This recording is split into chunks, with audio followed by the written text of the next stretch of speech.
Hello, everybody, and welcome to the King Operating Oil and Gas Rundown this week. My name is Rachel Griffith, and I'm a Senior Vice President here at King Operating. We're excited to be with you again this Wednesday, bringing you some news on oil and gas from around the world, and also sharing with you some exciting things that are happening at King Operating and giving you a deeper look at the operations side of oil and gas today and geology. So, my lovely panel of gentlemen that I'm with today, of course, Jay Young, our CEO and founder of King Operating. And today we have Kelly Duncan, our EVP of Operations. And we have Mark Ayers, our EVP of Geology, our explorer or exploration man is going to be with us today. So we're very excited. Jay, this is going to be a great day. We have some, on the front lines footage with Kelly. So I want to start with just a little bit of news, just touch base on some oil and gas news before we jump into what's happening in the field. So Jay, quick overview of what's happening in the government with some shutdowns. The Trump administration is keeping oil and gas permits, moving. Well, we're seeing some freezes on renewables. What do you think about what's happening right now? Yeah, I mean, I haven't caught up in the last hour or two. I don't know. I'm assuming the government is still shut down, and I'll just assume that it is right now. But the good news was Trump said, hey, it's okay for permits. We're not going to shut down that part of the business. So they are shutting down the government and all the things that are going on there. But right now with permits, they're allowing permits to go through. So I guess that just tells you about the U.S. energy policy. And Trump's not going to – he's going to continue on letting people drill for oil and gas in the United States, and he knows that if he backs it up one day or 2 days, it could be catastrophic for the oil and gas industry. So he's putting the pedal down, keeping the pedal down on that front. So people will get permits, which allows them to go drill for oil and gas, which obviously helps our supply problem here in the United States. Yeah, absolutely. That's a good thing. So reflections on what that means for the U.S. energy sector or investors? Yeah, for everybody, right? It's for being able to drill wells.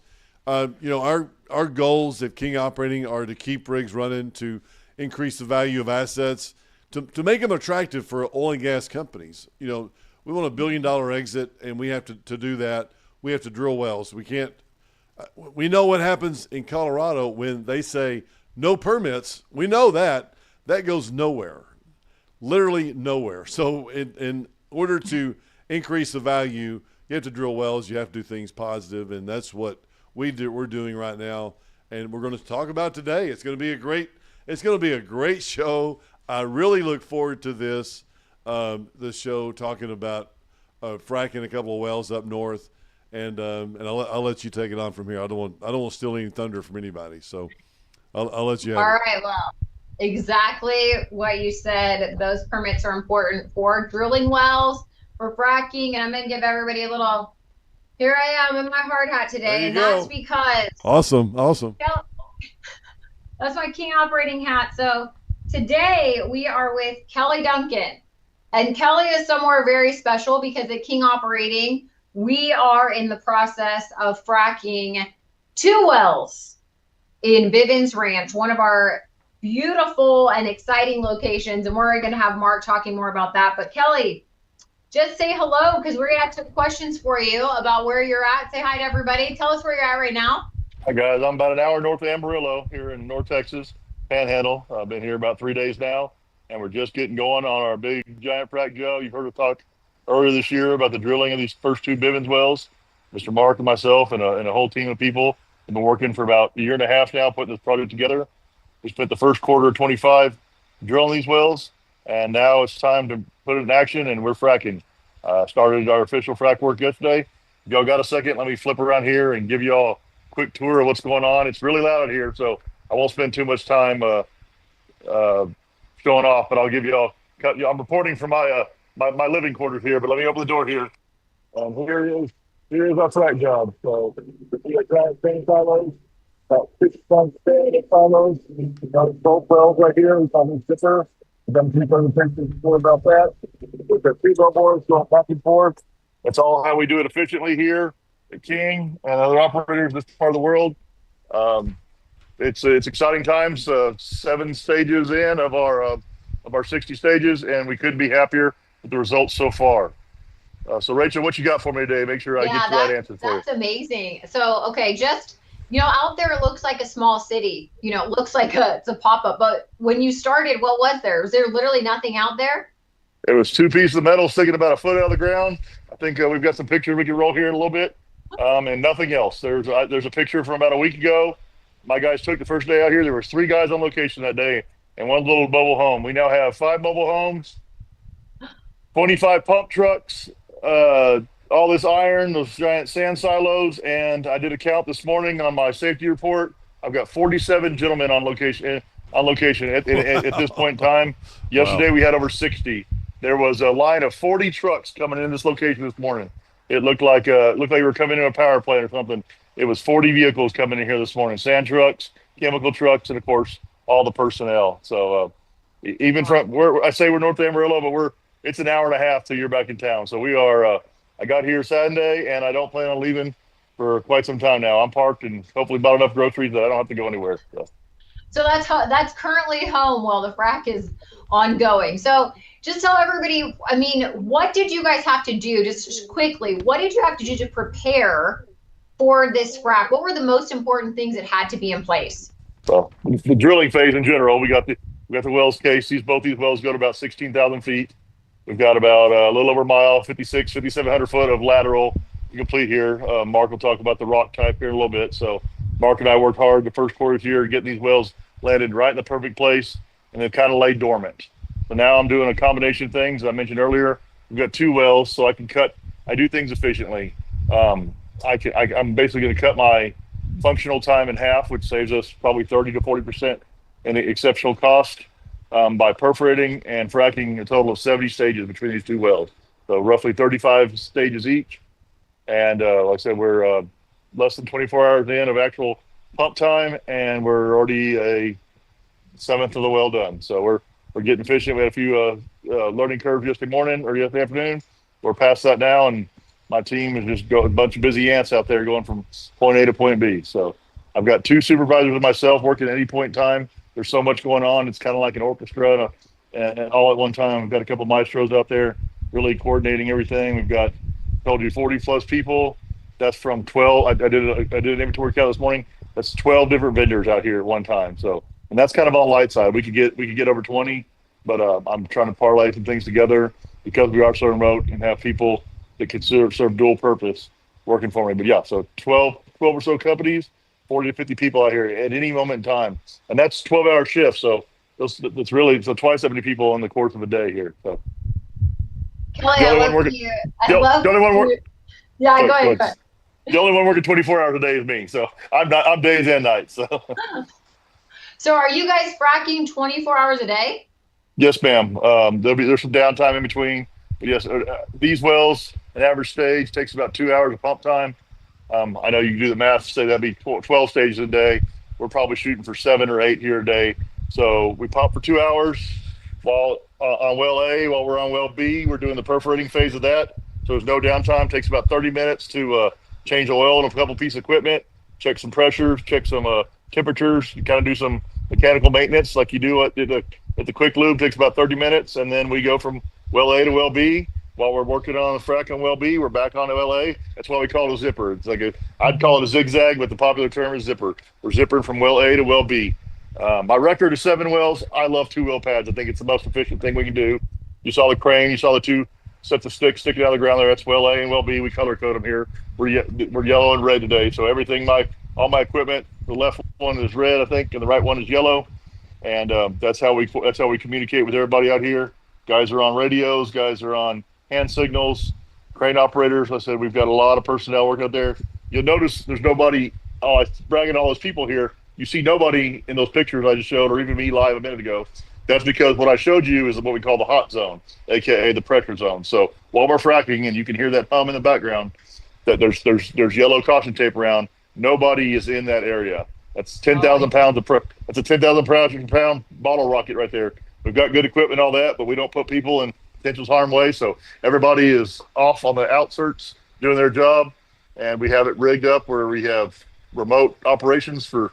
We've got our fueling of these trucks is done by remote fuel lines. We do everything where we can be safe. What I'm showing this video showing here, that's the inside of the frac van. That is everybody's probably seen the movie Apollo 13 or any space movie or military movie. That's command central. So that's where I'm in here now with you guys in my trailer / bedroom / kitchen / office. But the rest of the time I'm in that van working with, there's 6 guys with the frac company in there, coordinating with your other 20 guys who are all on top of a piece of equipment or in safety houses.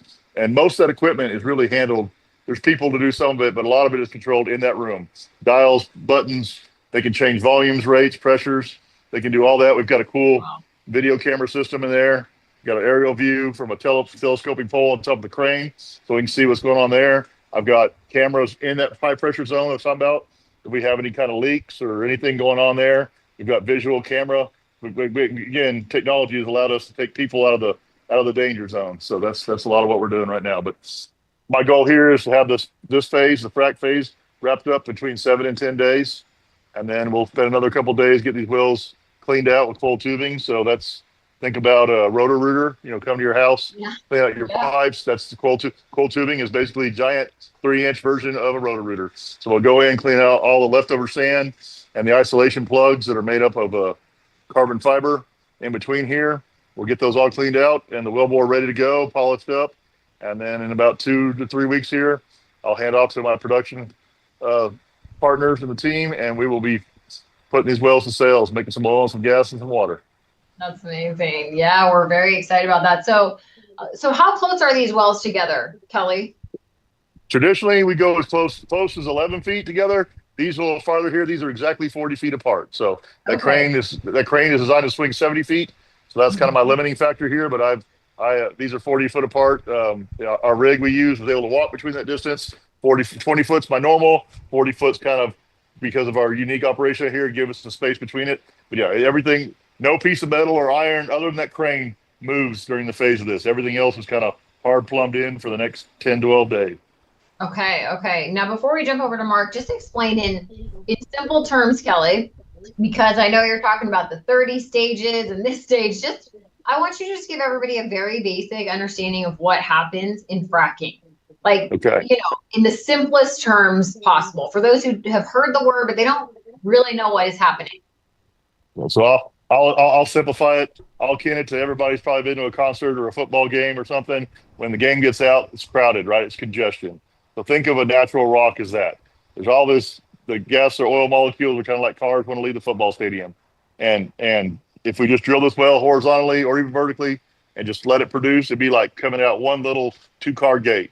It would take you a lifetime to get out of that parking lot, especially say Cowboy Stadium here, be forever to get out of that stadium. But say somebody comes in and opens up about 14 gates and 4 paved roads to get out of there. All of a sudden the crowd is able to escape. That's kind of what fracking is. It creates, I'm not going to get Mark to talk about the geology of it all, but we basically crack the rock and give it highways. There's a brand of a frac called highway frac, and it gives us highways or avenues for those hydrocarbons to expel the rock and get in our wellbore. So I'm basically putting when it's done, it kind of looks like a network of tree roots. Think of oak tree, the root drawings. It's kind of like that. It's not a smooth road, but it gives us all these paths which we call permeability. We give ourselves a permeable channel in non-permeable rock. That's kind of what we're doing. That's my simplistic version. And you do it with water and sand. Yes, ma'am. Water and sand and a few chemicals. The biggest one of those is friction reducer. And for everybody out there, friction reducer, really, at the end of the day, is nothing more than a high-dollar version of this. Dawn soap is friction reducer. There's a lot more fancy chemistry than that, but friction reducer is literally, pour some soap on the ground, walk across it, you're going to slip and fall. And that's what we're doing. So we're trying to reduce the friction because pressure is our challenge, right? These are high pressure fracs. We're going all the way to 9,500, right at 10,000 PSI. We did a test yesterday. I was able to double the speed at which I could pump the water once I added the FR to it. So we did a pretty cool giant chemistry. a 10,000-foot chemistry test last night. It was pretty fun. I've got some charts for when the FR hit, it cut my pressure in half. It was like right angle, like it was like you hit a wall in a good way. So. Wow. Wow. No, that's very interesting and good to get that understanding of what, what is fracking, what happens in the process. And now we're going to go to Mark, because I mean, I learned a lot from all of you guys, but I've got to spend some really good time with Mark Ayers, who has just a very deep and rich background in geology, 40 years experience working with some great companies. And Mark, we are going to talk to you about the geology of Bivens and what it is. When you look at an area, how do you work with someone like Kelly? How do you work with operations to basically give them the insight they need to get in the right zone, shall we say? Well, great, Rachel. Yeah, well, working with Kelly is really easy, but I have to do is use seismic and decide where it is that we think the most frackable rock is located. This is a resource play, and the oil and gas actually comes from the ground where it's generated. There's organic material that accumulates, and that becomes the source of the oil and gas. And what we have here is a very brittle rock that's interbedded with those organic matters. And that's where we have the well drilled. We want to be in the most brittle rock so that we'll get an effective fracture. One of the things that Kelly didn't mention, but it always impresses me, is just how much material we have to put down the hole for every one of these. And I was calculating just about 500,000 gallons of water and 421,000 pounds of sand on each one of these. And of course, to carry that sand, you have to have enough water moving to keep it in suspension. And when we get that and frack it and put it in the formation, like Kelly said, it creates these permeable pathways that we can actually flow the oil and gas, which has been trapped for millions of years, that has been generated in the same rocks that we're trying to stimulate. And it flows into the well bore, and we're going to make an excellent well from it. And so what are we looking for a zone to frack? Well, we're looking for something, I think we used it the other day. If you take Play-Doh, when Play-Doh is soft and malleable, when you get it out of the Play-Doh box and you hit it with a hammer, it doesn't fracture. All it does is it deforms. It's very ductile. Once the stuff gets hard and brittle, then when you hit it, it cracks in thousands of little pieces. Well, we're looking for that rock that will crack in thousands of little pieces. So we identify that using downhole well logs. And once we identify that, then we try to drill a horizontal, staying in the zone that we choose as the most brittle and most frackable. And we were very successful thanks to Kelly's good work. We were able to stay in these zones over 90% of the time as we're drilling out a whole mile lateral. So that's really pretty remarkable. The zone's only about 60 feet thick, and you're drilling down at 9,600 feet vertically and going a mile and staying in the zone. It means you have to have two things working for you. You have to have seismic data that shows you where you need to be when you're actually drilling away from the vertical wellbore that we set. And then you have to have good knowledge of where the most frackable zone is and make sure you stay in it. And so that's where we are today. I can tell you that it's thrilling when you go out on one of these frack jobs. They're just incredible with all these equipment, all these people that are so well coordinated, and they're so efficient at it now. It's something that we've gotten better and better at over the years. I mean, resource plays, the first time I ever ran into resource plays was back in the Barnett Shale. And that's been, Kelly, when was that? I can't even remember anymore, but it's been probably. I think the early Barnett's about 25 years old now. I think maybe 20, maybe, yeah. I think the heyday was about 19, 20 years ago. Back in the 90s, I think, when they started going horizontal. What's that? I think it was in the 90s when they started going horizontal, or George Mitchell. Yeah, the revolution is definitely right around 2000, 2001 when we really saw the shale revolution that changed everything to where we are today. Yeah, horizontal wells are not always used for unconventional resource plays. A lot of times we'll use horizontal wells in traditional conventional sands that are not very permeable, and we'll try to land the well in a zone, and by increasing the amount of interval that's exposed to the wellbore, we get a much better result. And we've done that a lot. As a matter of fact, the first horizontal well I ever drilled in North Dakota was not in the Bakken. It was in something called the Silurian Interlake, and it was not a resource play. It was a porous zone that actually the offset wells were producing almost 1,000 barrels a day, very permeable and very porous. But why we drilled that is we wanted to get up above where the oil water contact was on the top of the structure to get the hydrocarbon out of that horizontal well. So, but horizontal technology, the Red River is another formation in North Dakota that was developed and drilled as a horizontal without being a resource play. The whole concept of resource plays is really pretty simple. For years and years, when we drilled vertical wells, we would measure the oil and gas in the rocks, and we would drill through these things we'd call shale markers. And the Bakken was one of those. If we weren't sure where we were in the well, if we drilled through the Bakken, we always got a lot of gas. We knew, wow, that means we're in this gas zone. Well, it turns out that actually could be the reservoir too. And so we actually learned how to go and drill horizontals. I wished I had realized it at the time, but I didn't. Somebody else smarter than me did. But it's been a great concept, and it's been what's made the United States so much more independent as far as oil and gas. Yeah, that's incredible. So, Mark, just what is it that you saw in Bivens compared to maybe some of your other projects when you looked at the geology that excited you the most? Was there anything specific that stood out? Right. Well, I think we've made the comparison with the Bakken formation, where when several of us were working at Hunt Oil Company, we entered that play, and it's a resource play. It has very rich organic shales with a very brittle, hard dolomite zone or a calcite zone in between. And people that tried drilling into the source rock, they didn't have very good success. The people who drill in the organic material, because it's sort of ductile and not very brittle, when you stimulate it, it doesn't create a lot of fracture avenues. So what we learned, and not just us, but the industry in general, is to go land in the middle Bakken zone, which doesn't have any porosity. If you look at the logs, you wouldn't think it was the place to be. But as we started drilling those wells and fracking them, we found that was the way to actually reach all that oil trapped in the organic material. Does that make sense to you, Rachel? And Yeah. So what we're doing here is very similar in that we know that this basin and that Bivens Ranch is in is a basin that has had a lot of organic material deposited when it was at the time of deposition. A lot of organic material, it accumulated, and it was because of pressure and time, it started generating hydrocarbon.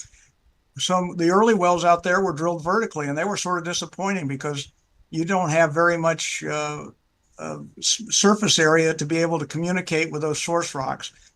So what we've been doing, we followed Apache, who started and who discovered this field initially. We started drilling horizontals, but the one thing we're doing differently than Apache is we're focusing on actually the most frackable rock, the most brittle rock in the zone in between the source rocks. And that's what makes this similar to the Bakken, where there's source material that's generating hydrocarbon above where we drilled our horizontal well, and there's material below us. And we believe all that hydrocarbon is migrated, and that when we create these pathways in that very brittle rock, we'll be able to recover those hydrocarbons efficiently and at a good rate, we hope. Yeah, absolutely. It's very exciting time. So like Kelly said, he hopes that Kelly got 7 to 10 days out there for fracking, and then tell us your next step real quick, Kelly. 7 to 10 days frack. Then you said you're going to take a little time. Well, no waste of time at all. The minute the crack crew rolls out, then you were going to take a little vacation. Did you say you're going to Amarillo for a few days? Just yeah, joking. I'll go to Buc-ee's. It's only 90 minutes. It's only it's a little over 90 minutes to Buc-ee's. Yeah, the closest. That's the closest gas station here too. So got the new Buc-ee's. So I'll go get me some jerky and a beaver nugget and be good to go and come back to the job. So yeah, Perfect. But no, there will be no waste. Once we started this trigger yesterday, my goal is to go with no downtime. So all these pumps, all this equipment you saw, the second within 2 hours of them pumps cooling down, not being 400 degrees engine temperature, they'll be rolling on the highway. And as they're pulling out, we'll put on this giant cold 2 unit. In a week or so here, I'll do a presentation when they're here. And we'll go in and rotor, like I said, basically like calling Roto-Rooter. We'll go out there and we'll clean those wells out immediately. So they'll be the goal is now that we started this, there'll be no downtime in between. Just go, go, go. There'll be some days where it takes some time to set some equipment and whatnot, but there'll be personnel going nonstop for the next 30 days here. All right, that's exciting. Very exciting, Kelly. Well, Jay, it sounds like things are moving right along. Yeah, doing really well, man. I'm really excited about what's going on out there. These guys are, it's what Kelly says. I mean, you got 12 to 15 different vendors. You know, it's like building a house. I mean, there's so many different people that specialize in, doorknobs or doors or sinks or these companies. There's not just one company. There's several companies that specialize, and that some have consolidated a little bit. But and you get good prices, especially being an hour. It's an hour out there, and then it's like 30 minutes. Once you reach the ranch gate, you have to drive like 30 miles an hour, and it's like 30 minutes literally on that road all the way to the location. So, which is really great. And right now it's great because they are 40 feet apart. They frack one stage to the north. They fracked the first stage yesterday to the north. They run down there about 200 feet at the very end of the lateral, which is about 5,000 or 6,000 feet out, or a mile north. They go out, and about 200 feet at the very end, they perforate it, or they had already perforated it. Then they send water at high rates of speed down there to break open the rock, and that's what fracking is about. It's about sending water at high rates of speed out there to break open that rock, and that's what they do. Then they send the chemicals down, and then they plug off that one formation, but then they'll go back the other direction and go to the south side, and they'll frack one of those zones. So they're going 6,000 feet, 1 mile north, then they turn around, come out of the hole, then they go another mile south, and then on that lateral, they'll go out about the 200 feet. They have to frack about 200 feet at a time. That's the best penetration rate that you can get from a frack. So they perforate 200 feet of pipe in the very beginning, or toe, if you will, the heel toe of a shoe, if you will. The toe, they perforate 200 feet of that formation, that lateral, and then they'll go down there, high rates of speed. I mean, water several hundred feet per second. They'll open up that like a baseball bat on a windshield, if you will, and they'll break open that rock, and then they'll put the chemicals down there, and then they'll plug that off, and then they'll go back to the other.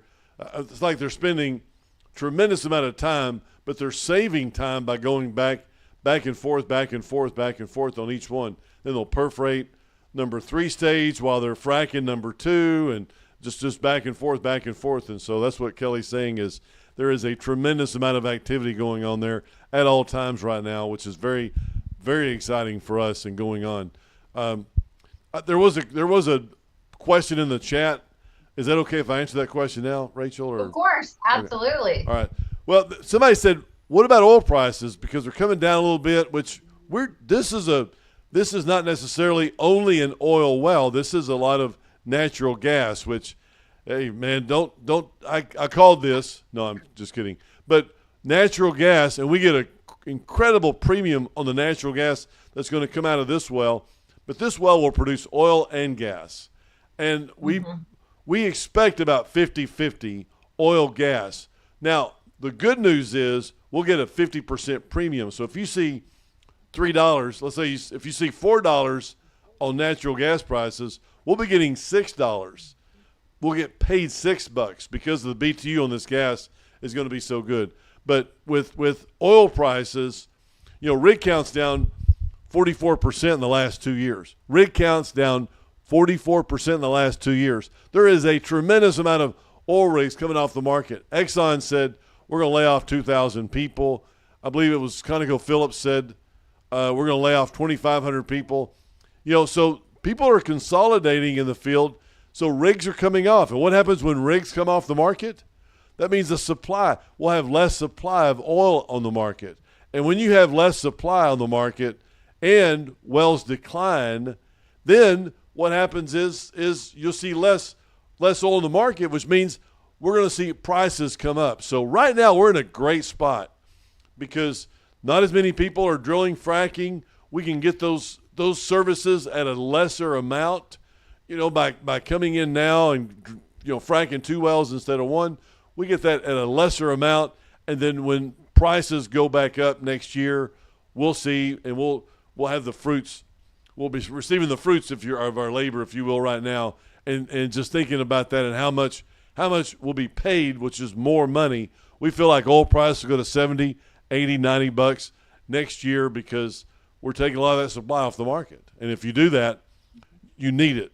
Oil and gas prices go up and down because of supply and demand. That's the only reason why they go up and down. We're going to see that next year, and we're seeing it right now because of natural gas, and we're seeing a lot of LNG, exporting of LNG, and data centers, AI data centers right now with that. That's another question about the AI data centers, and are we using AI? Yes, and we're going to use it more and more in the future because it's so much easier to gather data, not gather, but to look at data, source data in the future, and it's going to be something that's going to turn us upside down, and we're extremely happy for us and also our partners. So anyway, back to you, Rachel. Well, thank you so much for that, Jay. And thank you, everybody, for tuning in and joining us, or if you're watching us on the replay, thank you for clicking on.